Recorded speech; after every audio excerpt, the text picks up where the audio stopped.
In today's video, we are going to start the new chapter of biology, that is chapter 3. How do organism reproduces, or you can say the reproduction chapter of biology.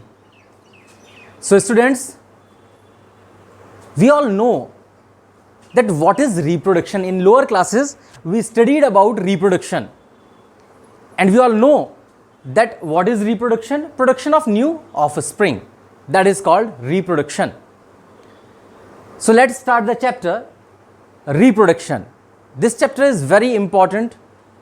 Let's discuss what is reproduction. Now reproduction means the production of new generation of individuals of same species that are physically independent to their parents. This is the definition. So what is reproduction? Production of new generation of individuals of same species, and these species are physically independent to their parents. तो reproduction क्या है? Reproduction का मतलब है अपने ही जैसी नई संतान, या ऑफस्प्रिंग वर्ड यूज करते हैं, जनरेशन कह सकते हैं, उसको प्रोड्यूस करना.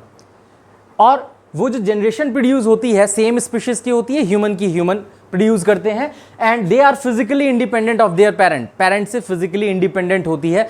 We all know this is reproduction. अब रिप्रोडक्शन में देखिए, बेसिकली इन बायोलॉजी इस चैप्टर के अंदर जो नोट्स होते हैं या जो समझाया जाएगा मेरे थ्रू, वो फ्लो चार्ट टेक्निक होगी. बायोलॉजी बड़ी आसान होती है अगर आप इसे फ्लो चार्ट से पढ़ते हैं. फ्लो चार्ट्स कंप्यूटर्स में आप पढ़ते हैं, सेम उसी तरह के फ्लो चार्ट्स होंगे जैसे यहां एक रिप्रेजेंट कर रखा है, शॉर्ट चीज है. तो बायो का बेसिक चीज क्या है?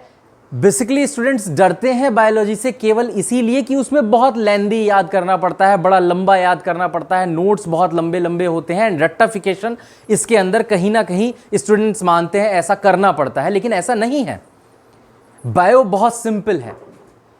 इसे हिंदी में समझिए, बेसिकली प्रोसेस को समझिए, उसको फिर आप फ्लो चार्ट्स में नोट्स बना सकते हैं, याद कर सकते हैं. फ्लो चार्ट्स की बेस्ट पॉइंट ऑफ व्यू क्या होता है कि फ्लो चार्ट्स को आप बहुत इजी तरीके से जल्दी रिवाइज कर सकते हैं, जल्दी पढ़ सकते हैं लैंग्वेज के कंपैरेटिवली. तो फ्लो चार्ट्स जैसे जैसे हम इस वीडियो में आगे बढ़ेंगे आपको गाइडेंस भी देंगे, जिससे कि आप आगे चल के अपनी हायर क्लासेस में नोट्स खुद प्रिपेयर करना सीख सकें. और फ्लो चार्ट्स को पॉइंट्स में लिखते हैं. तो यहां हम समझा रहे थे रिप्रोडक्शन. वापस टॉपिक पे आते हैं. रिप्रोडक्शन मतलब सीधा सीधा हुआ production of new generation of same species in which the individuals are independent to their parent. ठीक है, ये रिप्रोडक्शन होता है. अब रिप्रोडक्शन में बेसिक चीज यहां से थोड़ी समझनी है. देखिए, इस चैप्टर को आगे बढ़ाने से पहले थोड़ी जनरल चीजें भी हमें समझनी पड़ेंगी, जिससे कि चैप्टर में इंक्लूडेड वर्ड्स वो हम आसानी से समझ सकें. ठीक है, रिप्रोड्यूसिंग ऑर्गेनिज्म क्रिएट. अब इस प्रोसेस में होता क्या है? Reproducing organisms create. हमने रिप्रोड्यूसिंग ऑर्गेनिज्म लिखा, एरोज लगाया, साइड में भी हमने कुछ लिखा है, तो ये लैंग्वेज हमारी शॉर्ट हो जाती है अगर इसे लेंदी ना लिखना चाहें तो. तो reproducing organism create new individuals identical to parents. Reproducing organism क्या बनाते हैं? नए इंडिविजुअल बनाते हैं. आइडेंटिकल कैसे होते हैं? अपने पेरेंट्स के जैसे होते हैं. जैसे का मतलब, देखिए यहां एक बात मैं क्लियर कर दूं, जैसे मींस ह्यूमन क्रिएट कर रहा है. ठीक है, हम यहां ट्विंस की बात नहीं कर रहे, वो एक अलग प्रोसेस है, उसे हम बाद में पढ़ते हैं. ठीक है, तो इंडिविजुअल, नए इंडिविजुअल्स बनेंगे आइडेंटिकल टू पेरेंट्स, पेरेंट्स के जैसे ही. ह्यूमन है तो ह्यूमन ही बनेगा, डॉग है तो डॉग ही बनेगा. Due to the process DNA replication. अब किस प्रोसेस से नए इंडिविजुअल बनते हैं? डीएनए रेप्लिकेशंस के थ्रू. ठीक है, डीएनए रेप्लिकेशन अभी हम आपको इसके बारे में समझाते हैं. डीएनए रेप्लिकेशन के थ्रू बनते हैं ड्यूरिंग सेल डिवीजन. और डीएनए रेप्लिकेशन कब होती है? सेल डिवीजन के टाइम पीरियड पर होती है, जब सेल्स डिवाइड होते हैं. Organism, and that's why because of this process organism passes their body features to their offsprings. Organisms अपने बॉडी फीचर्स ऑफस्प्रिंग्स में देते हैं. यहां एक चीज हम क्लियर करें, रिप्रोडक्शन से ही एक और चैप्टर क्रिएट होगा, दैट इज कॉल्ड हेरिडिटी, जो हम इसके बाद पढ़ेंगे. वो रिप्रोडक्शन से ही बनता है. तो यहां हम पहले समझ लेते हैं कुछ टेक्निकल वर्ड्स जो यहां पे आए हैं। ये चीज हमने आपको इसलिए बताई क्योंकि यहां से 1 मार्क क्वेश्चन आता है। I again repeat, reproducing organisms create new individuals identical to parent due to the process DNA replication, and this DNA replication process को अभी हम थोड़ा सा आपको समझाएंगे। और डीएनए रेप्लिकेशन कब होती है? ड्यूरिंग सेल डिवीजन, जब सेल डिवाइड होते हैं, and because of only this process organism passes their body features to offspring. अब बेसिक चीजों को थोड़ा सा समझिएगा। यहां पर यहां वर्ड आया डीएनए रेप्लिकेशन, और कुछ चीजें आएंगी। सबसे पहले डीएनए रेप्लिकेशन और सेल डिवीजन, इनके बारे में डिस्कस करते हैं। रिप्रोडक्शन चैप्टर को आगे बढ़ाने से पहले ये छोटी छोटी चीजें जाननी जरूरी हैं, ठीक? देखिए, डीएनए रेप्लिकेशन प्रोसेस पर जाने से पहले हम सेल डिवीजन समझते हैं। लोअर क्लासेस में आपने सेल डिवीजन समझा है, you know what is cell division. तो cell division in human body, या बेसिकली 2 तरह का सेल डिवीजन होता है जो हमें समझना है। सेल डिवीजन हमारी बॉडी के अंदर ह्यूमन बीइंग्स में 2 तरह का होता है। कौन कौन सा होता है? तो सेल डिवीजन की 2 टाइप्स जो होती हैं हम उसे समझा रहे हैं, क्योंकि ये 2 वर्ड्स इंपॉर्टेंट है। ये बेसिक कॉन्सेप्ट है जो आपको जानना जरूरी है। तो सेल डिवीजन हम कह सकते हैं 2 टाइप्स का हो गया। अब इसे बढ़ाएं उससे पहले, how many chromosomes are in human beings? You all know there are 46 chromosomes. So 46 chromosomes in human being, and these 46 chromosomes can be written as 23 pairs. Okay, 23 pairs. And here we can also represent 23 pairs in the form of 2n. 2n का मतलब 46 chromosomes ही है.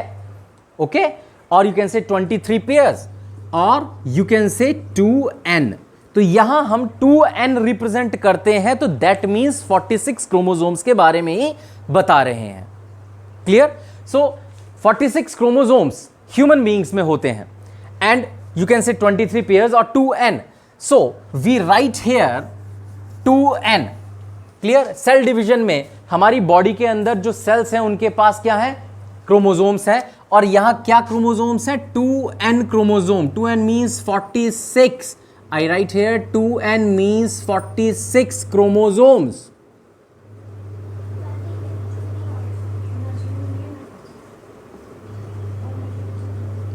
Okay? तो 46 chromosomes यहां पर हैं। अब ये 46 chromosomes जो हैं कैसे डिवाइड होते हैं? ये एक सेल है और सेल के पास 2 जगह, दोनों के पास 2n सेल्स हैं। सेल डिवीजन समझ रहे हैं अभी हम, ठीक है? अब जब सेल डिवाइड होता है तो नेचुरली डिवाइड होने पे एक cell creates 2 cells, and then 2 further divides, forms 4 and so on. So these 2 cells divides. Cell division है तो डिवाइड हुए, और यहां पर 2 cells बने. This is the mother cell and these are the daughter cells. Okay, so 2 cells बने. अब यहां पे जो डिवीजन हुआ है दैट इज 2n से 2n और 2n cells ही बने. यानी कि जितने क्रोमोसोम इसके पास थे उसने उतने ही क्रोमोसोम्स इसे दिए, उतने ही इसे दिए. एक डिवीजन तो यह हुआ जिसमें daughter cells are completely identical to the mother cell, और they are having the equal number of chromosomes. Daughter cells having equal number of chromosomes such as mother cell. तो एक डिवीजन तो यह हो गया. ठीक, हमारी बॉडी में ये डिवीजन है, होता है. Now this is the second division. In this second division what happens? ये भी डिवाइड करेगा सेल और 2 सेल्स बनाएगा, और ये सेल्स जो होंगे इनकी बारे में डिस्कस करते हैं. 46 क्रोमोसोम्स और 2n. Now this cell divides and the new daughter cells forms are n and n. अब यहां ध्यान दीजिएगा, दीज 2 डॉटर सेल्स, या ये जो सेल्स बने हैं, ये सेल्स के पास क्रोमोसोम n और n हुआ, मींस 2n 46 था. अब इस डिवीजन में क्रोमोसोम नंबर इज रिड्यूस्ड, और you can say half. Clear? आधा हो गया, n और n आया इनके पास। क्लियर? एक डिवीजन ये है। अब ह्यूमन बीइंग के अंदर दोनों सेल डिविजन्स हो रहे हैं। क्लियर? 2n से 2n भी बन रहा है हमारे अंदर, और एक सेल डिवीजन ऐसा भी हो रहा है जिसमें 2n से n और n क्रोमोसोम आधे हो जाते हैं। अब ये डिवीजन क्या कहलाया जाता है?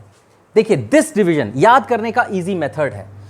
यहां पे बराबर बराबर जितने थे मेरे पास, मैंने उतने ही इसे दे दिए, इतने ही इसे दे दिए, तो एक तरह से इक्वल बराबर बांट दिया गया। जितना मेरे पास था उतना ही मैंने तुम दोनों को दे दिया, तो that is a equal division. तो यहां पे हम कॉमनली इसे कह सकते हैं equational, EQUATIONAL। This is equational division. Clear? ये बेसिक चीजें हैं, ये समझना बहुत जरूरी है इस चैप्टर के लिए। Equational division, clear? बराबर दिया गया। यहां क्या हुआ? यहां आप कह सकते हैं कि क्रोमोसोम नंबर जो था वो आधा हो गया, रिड्यूस हो गया, reductional division. So we can say, इसे क्या नाम दे सकते हैं हम? This is reductional division. Clear? Reduce हुआ है, आधा हुआ, हाफ हो गया, कम हो गया, अभी रिडक्शन कह रहे हैं। ठीक है, ये तो कॉमन वर्ड्स हैं। तो ये इक्वेशनल डिवीजन, ये रिडक्शनल डिवीजन। नाउ ये वाला डिवीजन जो है ये कहां पर होता है? ये इक्वेशनल हमारी बॉडी में किस जगह हो रहा है? ये होता है हमारी बॉडी में in somatic cells, somatic cells, और you can easily say growth cells, growth कराने वाले सेल्स में। Growth cells are known as somatic cells. आपकी ग्रोथ हो रही है, छोटा बच्चा बड़ा हो रहा है, बॉडी की ग्रोथ हो रही है, तो सेल क्या कर रहे हैं? इक्वल डिवाइड कर रहे हैं, यानी कि 2n से 2n एंड 2n, आगे फर्दर डिवीजन, 2n से 2 2n बने, फिर ये आगे डिवाइड करेंगे, 2n से फिर 2n 2n बनेगा। मींस क्रोमोसोम नंबर सेम है। तो जो सेल्स बन रहे हैं, न्यू डेवलपिंग सेल्स हैं, ये पिछले सेल के बिल्कुल हूबहू वैसे ही हैं। This is growth. तो आपकी ग्रोथ हो रही है, आपकी मसल्स हैं, मास है, बढ़ रहा है, तो क्या हो रहा है? सेम सेल्स बन रहे हैं। तो सोमैटिक सेल्स में होता है। क्लियर? ग्रोथ सेल्स कहा जाता है। ये रिडक्शनल डिवीजन कहां हो रहा है बॉडी में? ये हो रहा है इन रिप्रोडक्टिव ऑर्गन्स। मेल्स के अंदर टेस्टिस में, ये लोअर क्लासेस में आपने, फीमेल्स के अंदर ओवरीज के अंदर ये डिवीजन होता है। एंड दीज एन और n, they are also known as gametes. इन्हीं को गैमीट्स कहते हैं। Okay, these are called gametes. Males के अंदर स्पर्म कहा जाता है, फीमेल के अंदर ओवा कहा जाता है। तो एन और एन गैमीट्स हुए। और ये डिवीजन कहां हो रहा है? This division is taking place in reproductive cells. और क्या फॉर्म होते हैं? गैमीट्स फॉर्म होते हैं, स्पर्म्स एंड ओवा। मेल्स में स्पर्म्स, फीमेल में ओवा। एक डिवीजन ये। तो ये कहां हुआ? हमारे रिप्रोडक्टिव सेल्स में। नाउ सोमैटिक सेल्स, हमने कहा ये वाला डिवीजन होता है। इसके यहीं पे समझ लेते हैं what are the significances. Significance को कहते हैं हिंदी में महत्व। ठीक, what are the significances of this division and what are the significances of this division, ये भी समझना है। अब देखिए, हमने आपको समझाया कि ये जो डिवीजन है ये इक्वेशनल डिवीजन है बराबर, और ये रिडक्शनल डिवीजन है। अब इक्वेशनल रिडक्शनल बोलते नहीं हैं। जब हम इसे पढ़ते हैं तो कहते हैं there are 2 types of cell division in human being, जो हम पढ़ेंगे, that is mitosis and meiosis. अब इसमें कौन सा माइटोसिस है, कौन सा मियोसिस है, ये समझना है। तो रिडक्शनल और इक्वेशनल इजी वे में समझने के लिए है, लेकिन इनका टेक्निकल टर्म है माइटोसिस एंड मियोसिस। कंफ्यूजन नहीं रखना।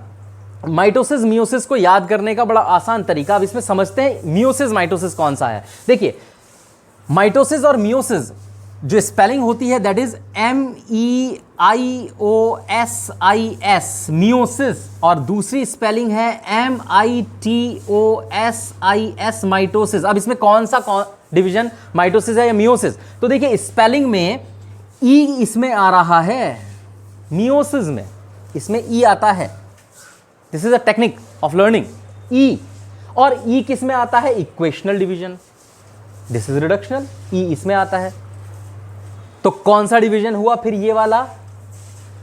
Naturally you are thinking about कि मियोसिस ये डिवीजन है, ठीक, क्योंकि इसमें ई आता है। ये स्किल है याद करने की। ई इसमें आया, मियोसिस कौन सा है? ये वाला। तो हम कह सकते हैं मियोसिस ये डिवीजन है। नहीं, यहां आपको उल्टा याद रखना है, जहां ई आता है वहां आपको आर याद रखना है। क्लियर? मियोसिस, MEIOSIS, ई मींस इक्वेशनल नहीं, इक्वेशनल का अपोजिट याद रखने के लिए कहा गया आर। तो meiosis is reductional division. Clear? ये टेक्निक है, तो हम कह सकते हैं ये डिवीजन कौन सा है? This is MEIOSIS, meiosis, and this division is, that is mitosis, MITOSIS. Clear? This is the only technique to remember. आसान है। मियोसिस, MEIOSIS, ई आया, ई मीन्स नहीं, उल्टा याद रखना है, आर रिडक्शनल। तो meiosis is the reductional division. कहाँ होता है? हमारे रिप्रोडक्टिव सेल्स में होता है। माइटोसिस कहाँ होता है? ग्रोथ सेल्स के अंदर होता है। माइटोसिस के अंदर 2n से 2n सेम एक जैसे सेल बनते हैं, इसके अंदर क्रोमोसोम नंबर हाफ हो जाता है। तो n और n क्या बनते हैं? गैमीट्स, रिप्रोडक्टिव सेल्स के अंदर। इसीलिए हम कहते हैं स्पर्म एंड ओवा इज गैमीट। क्लियर? तो ये बेसिक चीजें हैं। अब यहां थोड़ा और समझिए, सोमेटिक सेल्स और रिप्रोडक्टिव सेल्स, हमने कहा व्हाट आर द सिग्निफिकेंसेस, क्या महत्व है ये हमारी बॉडी में हो रहा है, इसका क्या सिग्निफिकेंस है? तो हम कह सकते हैं growth cell, somatic cells, first significance body की ग्रोथ कराता है। It is responsible for the growth of the organism. Organism की नेचुरली ग्रोथ होती है, सेल डिवीजन होगा 1 से 2, 2 से 4, वही सेल्स बनेंगे, बॉडी की ग्रोथ होगी। And second one is it helps in the repair and maintenance of body tissues. हमारी बॉडी के अंदर इंटरनल रिपेयरिंग मेंटेनेंस का काम भी होता रहता है। आपकी चोट लग गई, और चोट अगर लग गई तो फिर वहां से सपोज थोड़ा सा फ्लैश हट गया, आपने बैंडेज वगैरह की, धीरे धीरे आपका वो वुंड हील अप हो गया। लेकिन जो नया फ्लैश बना, क्या उसकी क्वालिटी पिछले वाले से खराब है या अच्छी है, या हूबहू वैसी ही है जैसे पहले थी? तो हम कहते हैं खराब भी नहीं है, अच्छी भी नहीं है, हम कहते हैं वैसा ही फ्लैश बना जैसे पहले था। क्यों बना? क्योंकि वही सेल्स डिवाइड हो रहे थे, ये वाला डिवीजन हुआ, सेम सेल्स बनते चले गए। तो पुराने सेल्स ने नए सेल्स बनाए and they are identical to the mother cell, तो हील अप हो गया। बॉडी के इंटरनल, एक्सटर्नल, इस तरह से ये मेंटेनेंस का काम करता है। ये डिवीजन होता है उस टाइम पर, और हम कहते हैं इसका क्या सिग्निफिकेंस है? गैमीट्स बनते हैं, गैमीट फॉर्मेशन होता है, रिप्रोडक्शन के अंदर हेल्प करता है। तो this is cell division, mitosis and meiosis. Students, इसको अच्छी तरह से याद रखिएगा। Now the second thing which we have to discuss is about DNA replication. यहां तक उम्मीद है आपको अच्छी तरह से समझ में आया है। तो this is the cell division. हमने पढ़ा अभी सेल डिवीजन। ये वीडियो बेसिक कॉन्सेप्ट्स के ऊपर बेस्ड है चैप्टर के लिए। Now we use a word here that is DNA replication. अब हमारा, क्योंकि हमें क्या पढ़ना है? हमें रिडक्शनल डिवीजन पढ़ना है। ये चैप्टर बेस्ड ही हमारा रिप्रोडक्शन है, तो रिप्रोडक्टिव सेल्स के ऊपर बेस्ड है, तो हमें पढ़ना है मियोसिस। अब मियोसिस में हमने इतनी चीज पढ़ी। Now DNA replication. देखिए DNA क्या होता है? फादर मदर के पास व्हाट इज DNA, इसे थोड़ा सा समझ लीजिएगा। जो भी हमारे बॉडी फीचर्स हैं वो DNA के ऊपर होते हैं। स्टार्टिंग में सबसे पहले जो हम कहते हैं, साइंटिस्ट ने कहा कि क्या चीज फादर मदर से हमारे अंदर आती है, तो हमने कहा, अभी वर्ड यूज किया, we use chromosomes. We use the word chromosome. और क्रोमोसोम जो होता है स्टूडेंट्स, वो कुछ इस तरह का स्ट्रक्चर होता है, समझा रहे हैं हम आपको। This is a chromosome structure. अब इस क्रोमोसोम स्ट्रक्चर के अंदर जो ये चीज है, दीज आर कॉल्ड क्रोमेटिड। इन्हें क्रोमेटिड कहते हैं। And the centre is known as centromere. This is a structure of chromosome, just for आपको समझाने के लिए बता रहे हैं। और क्रोमेटिड्स के अंदर ही क्या होता है? Genetic material. तो इसीलिए हम कहते हैं क्रोमोसोम्स जो होते हैं ये they are transmitting characters, they transmit the characters from father and mother to the offspring. अब स्टार्टिंग में तो क्रोमोसोम को कहा गया, क्रोमोसोम्स बॉडी कैरेक्टर्स को ट्रांसमिट कराते हैं। ये जेनेटिक्स में भी हम आपको पढ़ाएंगे, लेकिन क्योंकि हमने कहा रिप्रोडक्शन से ही जेनेटिक्स से स्टार्ट होती है, बेस यहीं से स्टार्ट होता है। अब जब साइंटिस्ट ने कहा कि क्रोमोसोम फादर मदर से जाता है, ठीक है, और वो कैसे जाता है यहां समझिए। ये तो स्ट्रक्चर हुआ। क्रोमोसोमल थ्योरी के हिसाब से हम कहते हैं ये फादर है, this is a symbol of male in biology, और this is the symbol of female in biology. और जब इनके बीच में हम क्या कराते हैं, we make a cross, suppose cross कराया हमने, तो हमने कहा 46 क्रोमोसोम्स फादर के पास थे, 46 मदर के पास थे।